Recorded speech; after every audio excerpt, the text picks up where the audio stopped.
So hello guys, this is Reynalyn May Monzon and welcome to our class CSDM4 Data Mining Applications. So for today, we will discuss about the tuples and sets. Of course, using a Python programming language. So, share ko lang yung screen ko. So guys, this is our presentation. Tuples and sets. So we are group 6 and we have Maleha Jerwin J. Hidalgo, Manzano Maria Danica Asuncion, and of course yours truly, Monzon Reynalyn May de la Cruz, Olalde Angelina Feliciano, and Olipas Jeremiah Abkiren. So let's begin our presentation. So tuples. In mathematics, a tuple is a finite ordered list sequence of elements. So si tuples ay isang ordered list kung saan siya ay limitadong arrangement ng mga elements. So a tuple is a finite ordered list of values of possibly different types which is used to bundle related values together without having to create a specific type to hold them. So itong si tuple ay pwede mong i-bundle yung mga iba't iba or different types. For example, si tuple kaya niyang i-handle yung string, integer, float together. Hindi mo na kailangang mag-declare ng mga data types na, for example, isa para sa mag-handle sa string, isa para sa integer, ganun. Tuples are immutable. Immutable means unchangeable. Si tuples ay hindi mo siya pwedeng baguhin or hindi mo rin siya pwedeng dagdagan or bawasan. Hindi katulad ng list na pwede mong baguhin syempre at dagdagan and bawasan. Once a tuple is created, you cannot change its value. So yun nga, kapag na-create na ang tuple, ay gano'n na, unchangeable siya. Now often, you may want to return more than one value from a function. Tuples solve this problem. So syempre, si tuple ay pwede rin niyang mag-return ng one or more values from a function. A tuple is defined by putting a comma-separated list of values inside parentheses. So, nalalaman natin na tuple ito kapag meron siyang comma together with parentheses. Kasi ang tuple ay comma-separated siya. Each value inside the tuple is called an item. The syntax for creating tuples is, so ito yung syntax ng pag-create ng tuple. For halimbawa, dito yung tuple name, yung user-defined. And ang tawag sa laman nito or yung mga values na ito ay item. Ang tawag sa bawat isa niyan ay item. Ang tawag dito. So we have open round bracket and close round bracket. So ito ang kabuuan ng isang tuple. Siyempre, comma separated dapat. Yan para matawag na tuple. Now you can create an empty tuple without any values. The syntax is tuple name and open and close parentheses. So, pwede ka rin mag-declare ng empty tuple. So, ito, gayahin nyo lang yung syntax. A tuple can have any number of items and they may be of different types. Integer, float, list, strings, and hatch. For example, sa isang tuple, meron tayong integer together with float, list, and string. So, meron akong sample program dito, ipapakita ko lang. This is all about different types of tuples. So, number 1, first example is empty tuple. So, yan nga. My tuple equals open and close parentheses, print my tuple. And second example is tuple having integers. Yan. My tuple equals 1, 2, 3, close, and then print my tuple. Now, the third example is tuple with mixed data types. Yan. Combination na siya ng integer, string, and float. And then, i-print natin yung tuple natin. And then, we also have nested tuples here. Yan.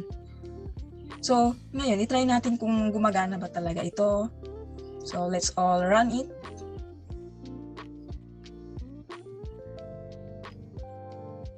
Ayun nga. Ito yung first example. Yan. So, ang output ay ganyan. Yung empty tuple natin. And the second example is 1, 2, 3, yan. And the third example is tuple with mixed data types. Yan. And the fourth one is, yan.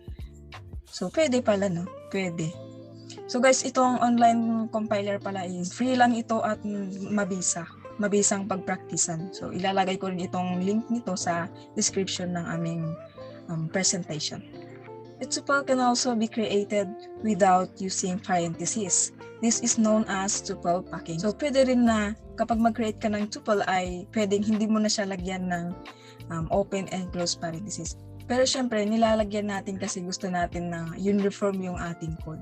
So, meron din akong sample program dito and gusto ko lang ipakita ulit. So, ito na guys ang another example natin. So, we have here our example. So, ang tawag nga dun sa tuple na walang close and open parenthesis is tuple packing. Ito yung example natin. Ayan. My tuple 3, 4.6 and the word dog. And then print my tuple. Tuple unpacking is also possible din nga. So, ito ang laman ng ating tuple. A, B, C is equals to my tuple. So, ipiprint natin yung A. So, yung comment dapat ay 3. So, dapat ang lalabas sa A ay 3, number 3. And ang lalabas naman sa B ay 4.6. And ang lalabas sa C ay the word dog. So, i-clear muna natin. And let's run it. So, ayun. 3, 4, 6. So, ayun, pinint niya muna yung una. 3.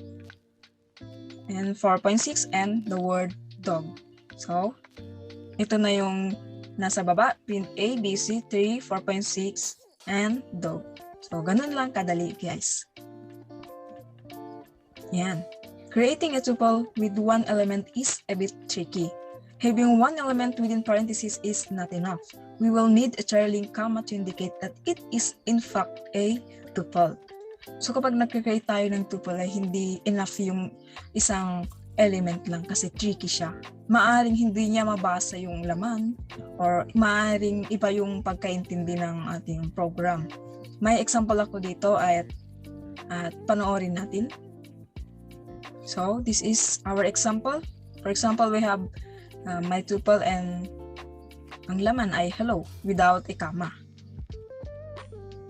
Yan. Print, type, and then my tuple. And the second example is creating a tuple having one element. Ito yung natatawag na tuple talaga kasi meron siyang comma. Print, type, my tuple. And dapat ang lalabas dyan ay class tuple. Dito naman ay class and then str or the string. And then the third example is parenthesis is optional. Yun nga, kahit hindi na natin lagyan ng open and close parenthesis. Print, type, my tuple, and then ang dapat ang lalabas ay class and then tuple. So, let's run it. So guys, pansin nyo, gumagana nga. Talagang lumabas sa output yung gusto nating makita. For example, palitan natin ito. Kailangan, gusto nating ang output ay class tapos tuple. Clear muna natin. So yun guys, hindi niya mabasa kasi parang tricky siya, hindi niya masyadong mabasa. So kailangan talaga na lagyan natin ng comma. Now, basic tuple operations. So gagamit naman tayo ng tuple with using different operators like here. Like in list, you can use the plus operator to concatenate tuples together and the asterisk operator to repeat a sequence of tuple items. For example, tuple 1 is 2014 and tuple 2 is 2019.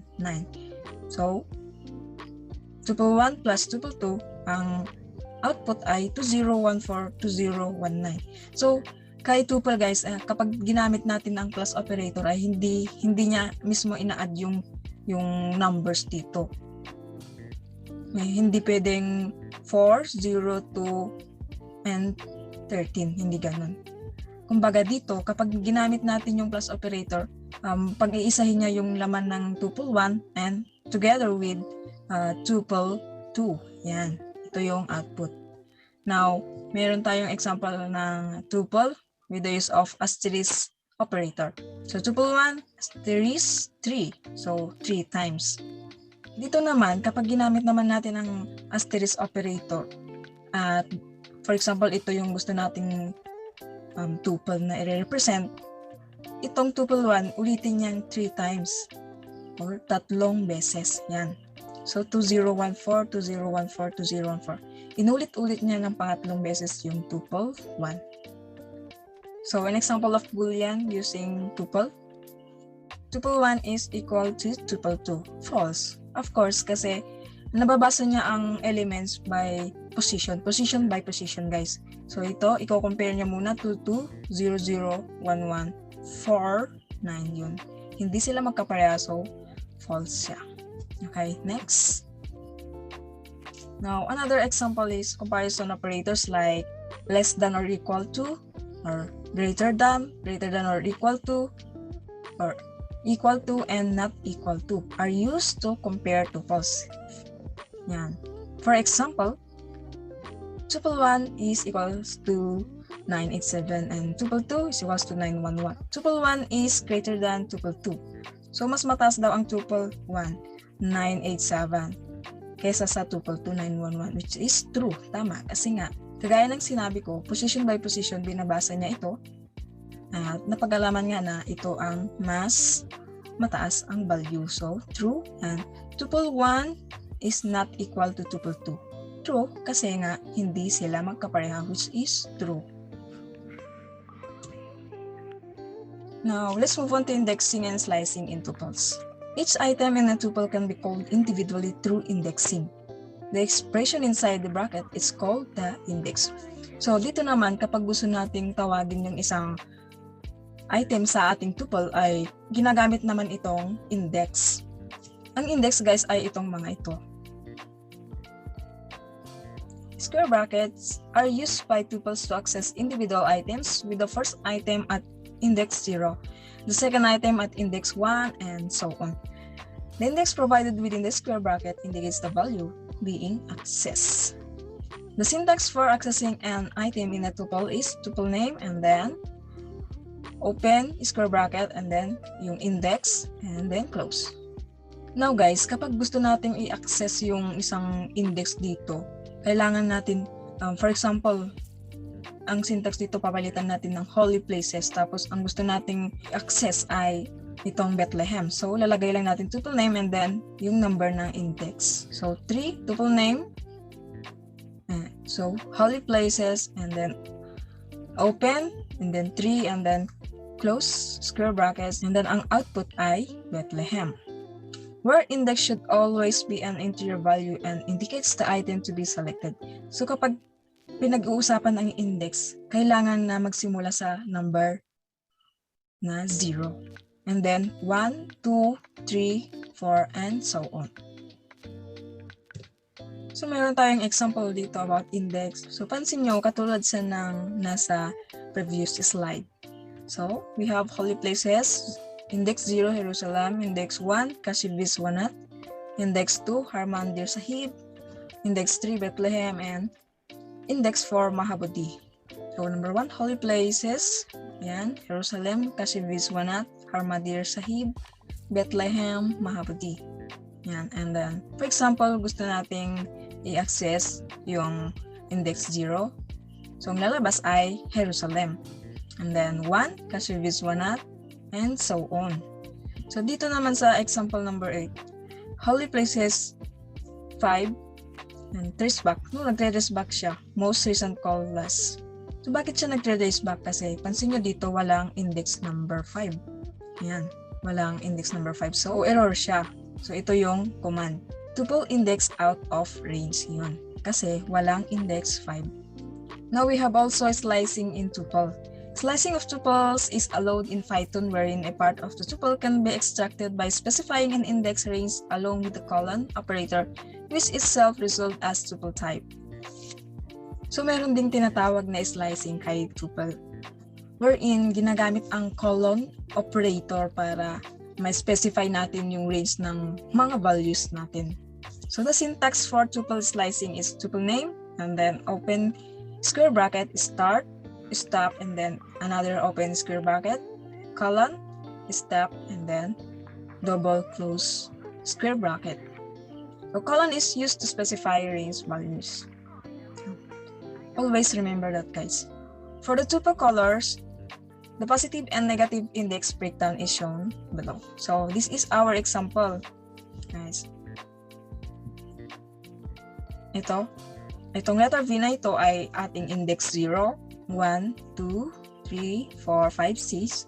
Pwede rin na negative numbers yung ating index. For example, we have how many index? 1, 2, 3, 4, 5, 6, 7. Dito dapat yung negative 7 and then negative 6, negative 5, negative 4, and so on. So, this is our example sa slicing, guys. Colors, VIB, GY, OR. Guys, itong mga colors na ito ay Roy G. Biv, ha? Yung ating rainbow. So, itong sa number 3. Colors is, yan, 1, colon 4. So, this signifies that ito yung start ng ating range. And then, ito yung last naman ng ating range. Yung 4 ang last ng ating range. So, nasaan ba yung 1 natin? So, nandito. And then, yung 4 ay nandito. So, ang range natin ay nandito sa loob ng index na iyan. So, dito, ang output ay I, B, and G. Now, example number 4, colors is colon 5. So, walang specific start na nabanggit dito. So, ibig sabihin, kailangan nating i-declare lahat ng nasa before ng index 5. So, dapat ang output ay V, I, B, G, Y. Yun nga. Now, dito naman sa number 5, colors. So, meron naman itong start pero walang end. So, ibig sabihin guys, dito tayo magsisimula hanggang matapos, hanggang ma-declare lahat yung laman ng ating element. So, yun nga number 3. So, dito tayo magsisimula kasi ito yung start and then dapat ang output ay GYOR. So, yun nga ang output. Okay, number 6. Colors is walang na-specified na start at end. Walang specified na range na nabanggit. So, ang ibig sabihin niyan ay i-output lahat ng element ng ating index. So, yan. VIBGYOR. Yan. Katulad din siya ng double colon. Huwag kayong malilito. Parehas lang din siya. So, VIBGYOR. Parehas lang din, guys. Kasi ito, start and tapos yung step. So, blanco naman lahat. So, dapat ay i-include natin lahat ng element. So, example number 8 ay colors 1, 5, 2. So, ito na nga yung start, end, and step. So, meron tayong start, which is yung index 1, I. And then, yung end ng ating range ay 5. 1 and 5. So, meron tayong step. Dito na nabanggit. Ang gamit nito guys ay, for example, ito yung nabanggit na una. So, I. Understood na I ka magsisimula. I yung unang output. And then, we have 2 steps. So, mag-increment ka lang ng 2 beses. So, 1, 2. So, yun nga, G. So, dapat ang output ay I and G.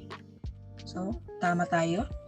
And example number 9, the last one, is colors. So, dito, double colon, walang specified start and end range, pero meron siyang step na nabanggit.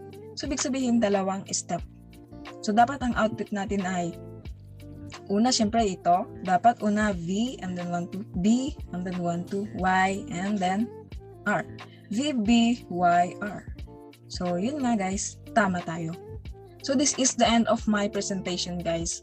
Yung mga susunod na presentation ay itatakal naman ng aking mga kagrupo. So, salamat sa pakikinig. This is Reynalyn May Monzon. I'm Maria Danica A. Manzano and my topic is about built-in function used on tuples. The len function returns the numbers of items in a tuple. Sum function returns the sum of numbers in the tuple. And sorted function returns a sorted copy of a tuple as a list while leaving the original tuple untouched. For example, number 1, years equals open parenthesis 1987, 1985, 1981, 1996, close parenthesis. Number 2, len, open parenthesis, years, close parenthesis, 4.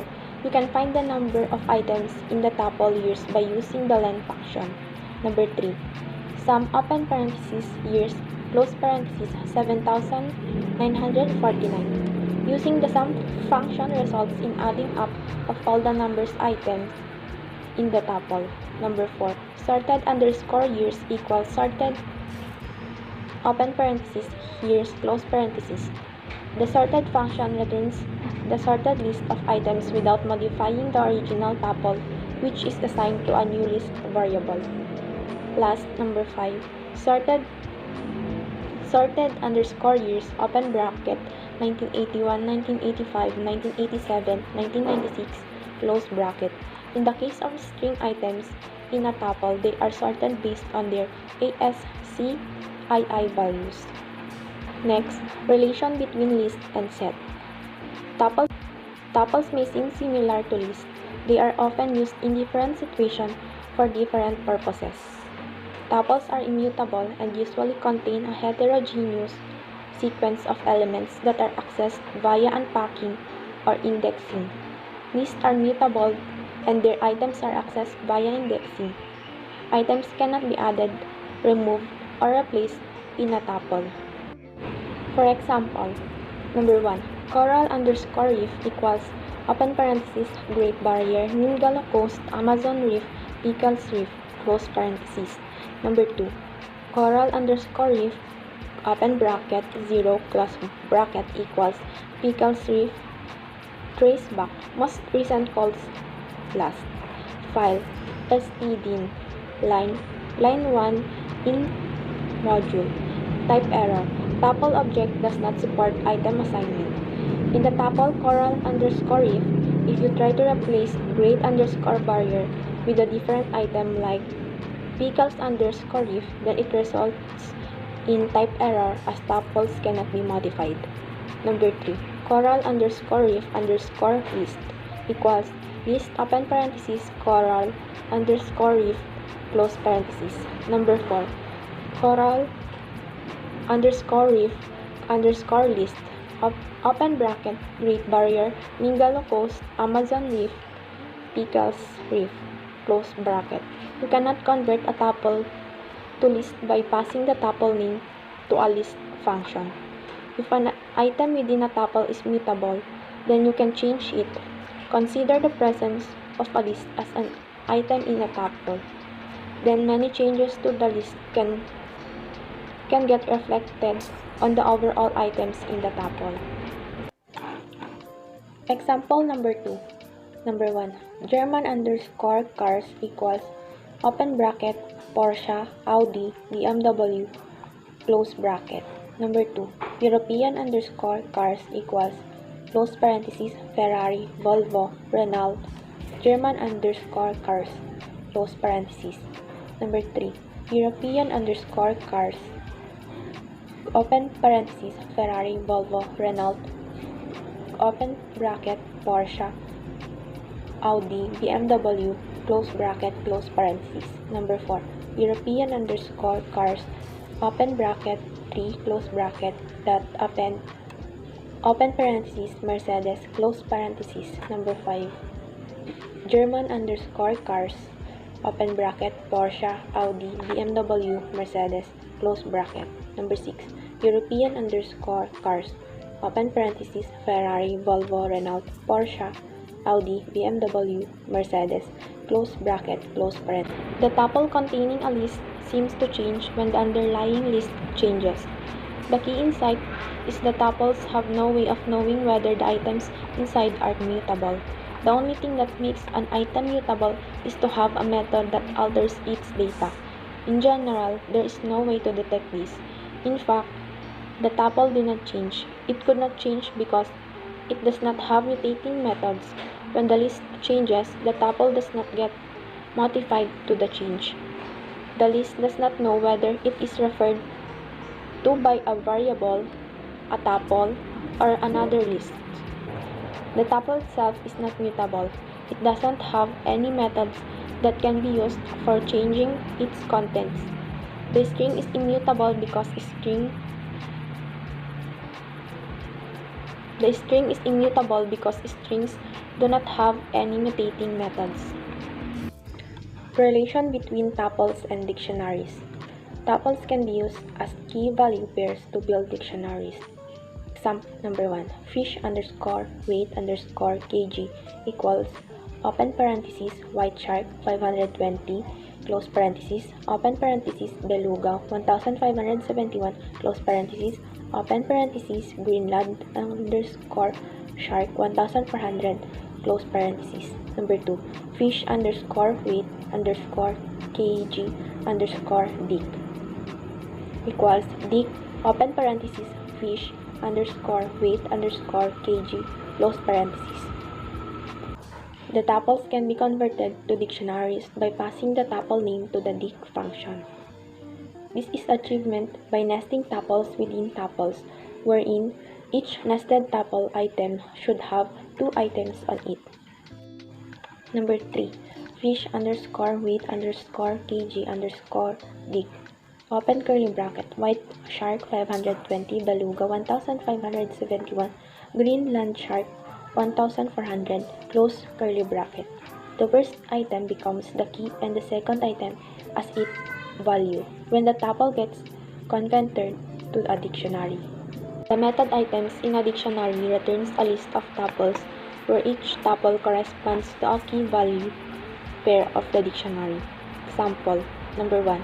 Founding underscore year equals open curly bracket Google 1996 Apple 1976 Sony 1946 EBA 1995 IBM 1911 close curly bracket.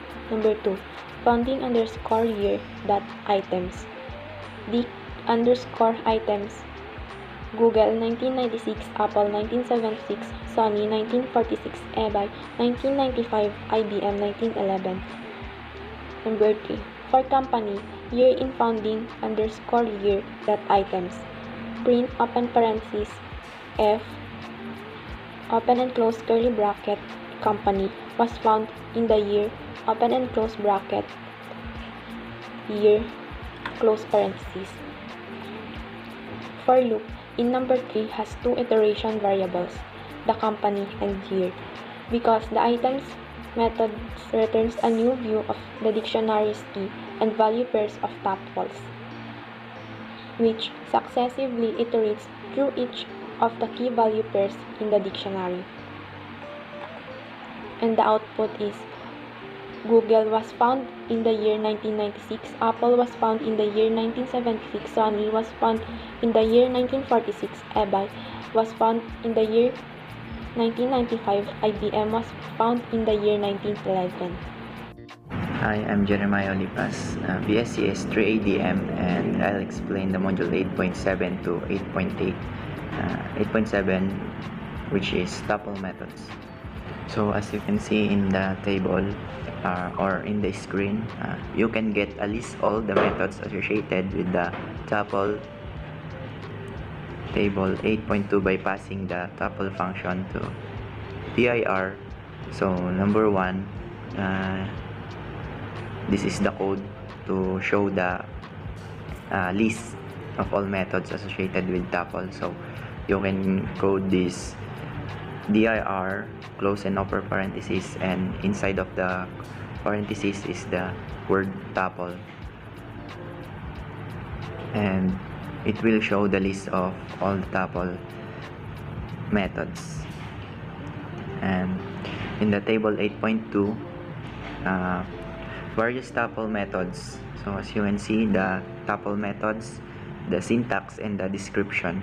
So the first method, tuple methods, is count,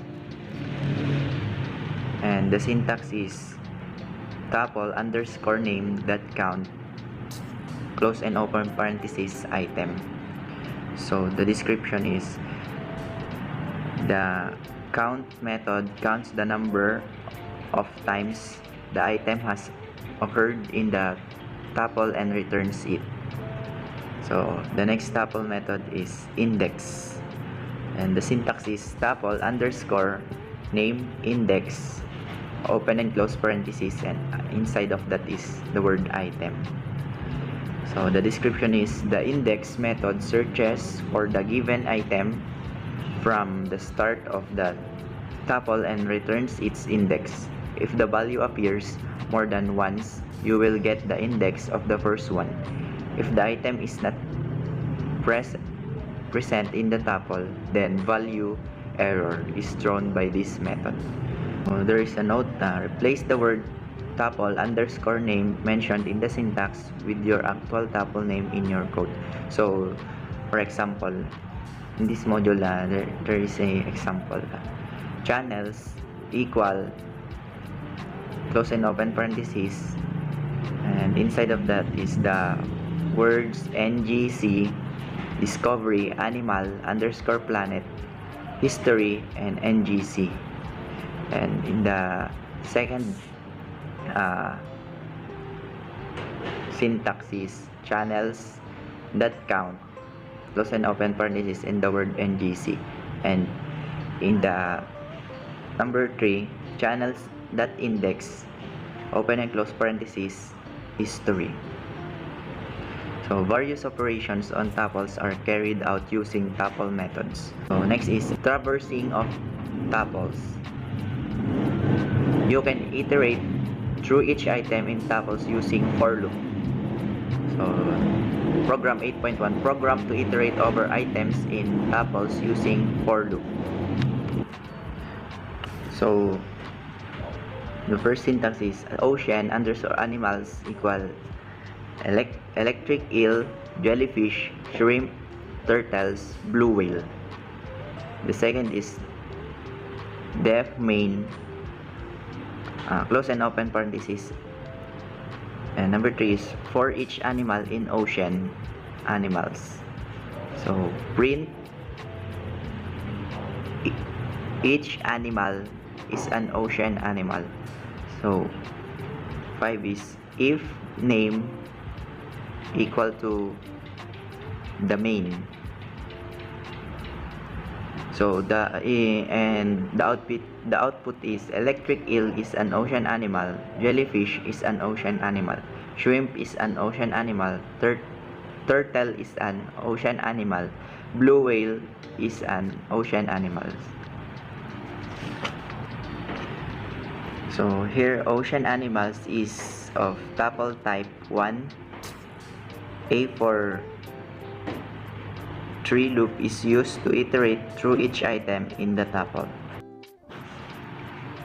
Next is program 8.3, write Python program to swap two numbers without using intermediate temporary variables from the user for input.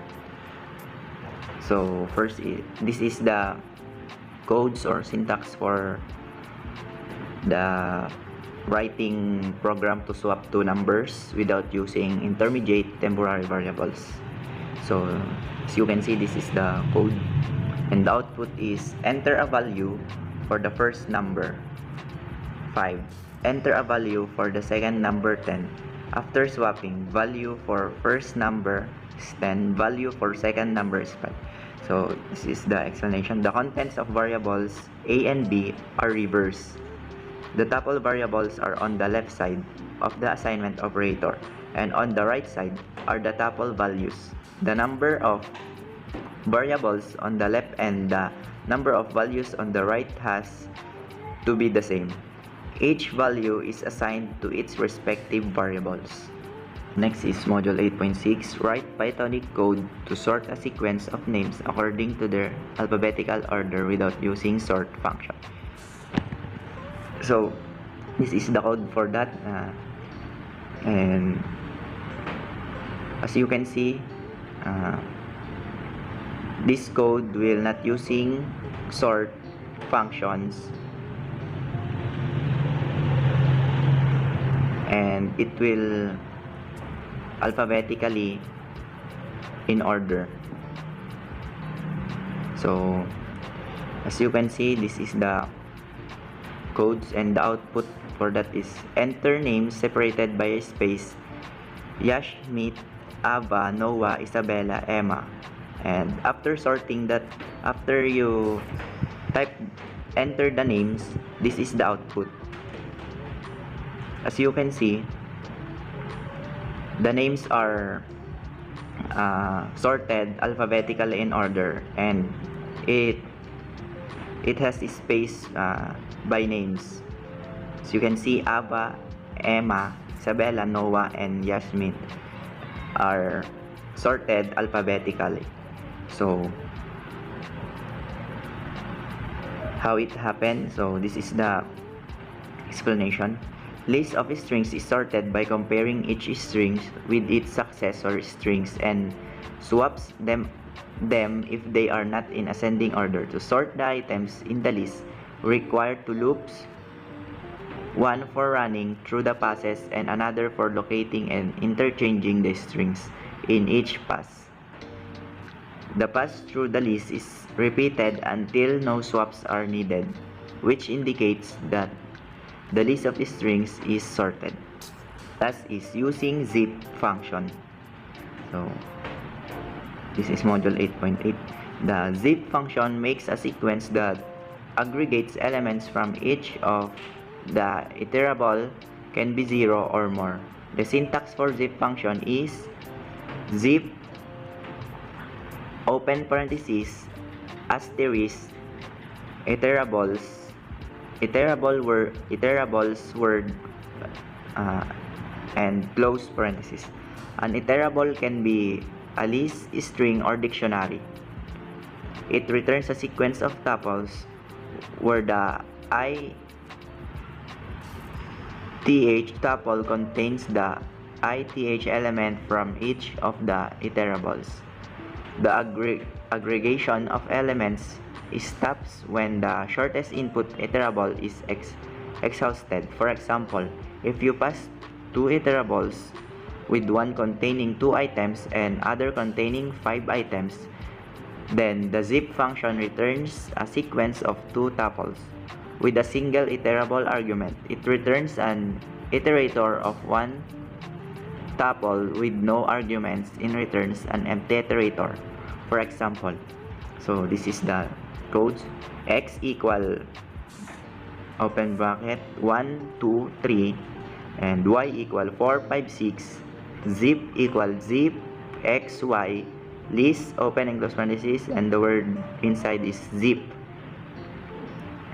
And here zip function is used to zip 2 iterables of the list type. So to loop over 2 or more sequences at the same time, the entires can be paired with the zip functions. For example, question equal name, quest, favorite color, answers equal Lancelot, the Holy Grail, and blue. For Q, A in zip, questions, answers. Print, what is your question? It is print what is Q, it is A. So output is what is your name? It says it is Lancelot. What is your quest? It is the Holy Grail. What is your favorite color? And it is blue. Since function returns tuple, you can use a for loop with multiple iterating variables to print tuple items. That's all. I'm Jerwin J. Maneja, BSCS 3ADM, and I'm going to report tuples and sets 8.9, which is sets. Python also includes a data types for sets. A set is an unordered collection with no duplicates items. Primary uses of sets include membership testing and eliminating duplicates entry. Sets also supports mathematical operations such as union, intersection, difference, and symmetric difference. Curly braces or the set function can be used to create sets with a comma-separated list of items inside curly brackets. Note: to create an empty set, you have to use set or close open parenthesis and not curly braces, as the latter creates an empty dictionary. Next is 8.10 set methods. You can get a list of all methods associated with the sets by passing the sets function to dir. Here's the various methods associated with the sets are displayed.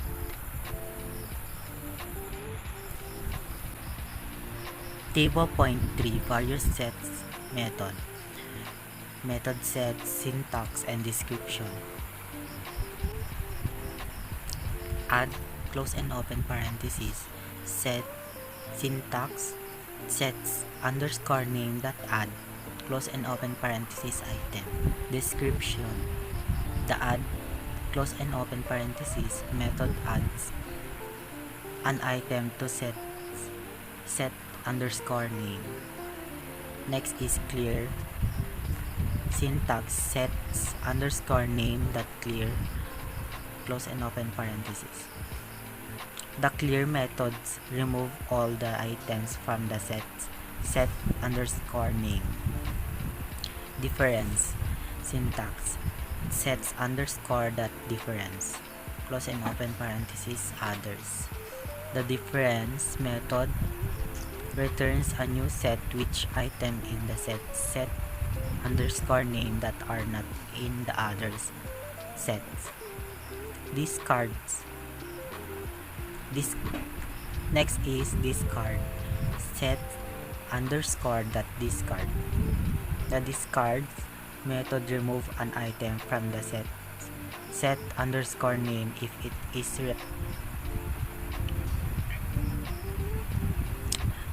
Next is discard. Set underscore name. Next is discard. Set underscore name that discard items. The discard method remove an item from the set underscore name if it is present. Next is intersection. Set underscore name dot intersection. The intersection method returns a new set with items common to the set underscore name and all other sets. Next is disjoint. Set underscore name that is disjoint. The is disjoint method returns true if the set underscore name has no name in common with other sets are disjoints if and only if there's intersection is the empty set. Next is subset. Set underscore name that is subset. The is subsets method returns true if every items in the set underscore name is in other set. Is superset. Set underscore is that is superset other. The is superset method returns true if every element in other set is in the set underscore name. Next is pop. Set underscore name dot pop.